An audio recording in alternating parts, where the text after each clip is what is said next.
BRS party Congress బాకీ card అని ఒక కొత్త డ్రామాకు తెరలేపింది. స్థానిక సంస్థల ఎన్నికల్లో డిపాజిట్ దక్కవన్నటువంటి ఆలోచనతోటి ఒక కొత్త డ్రామాకు తెరలేపినటువంటి సందర్భంలో అసలు బీఆర్ఎస్ పార్టీ కవిత కొట్టినటువంటి దెబ్బకు మైండ్ బ్లాక్ అయి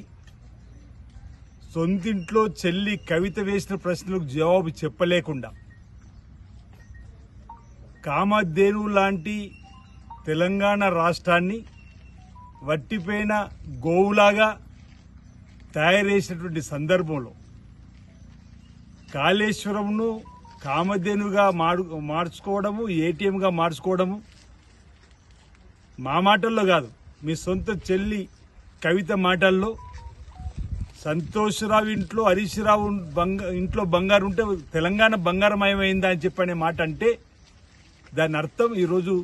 దోచుకున్నది దాచుకున్నది మీ ఫ్యామిలీ అనేది తెలిసినప్పటికీ దానికి సమాధానం చెప్పలేకుండా ఈరోజు కొత్తగా కాంగ్రెస్ పార్టీ బాకీ కార్డని ఈ ఎన్నికలకు ముందు మీరు చేపట్టేటువంటి ప్రయత్నం వృధా ప్రయాస అని మాట అంటున్నా.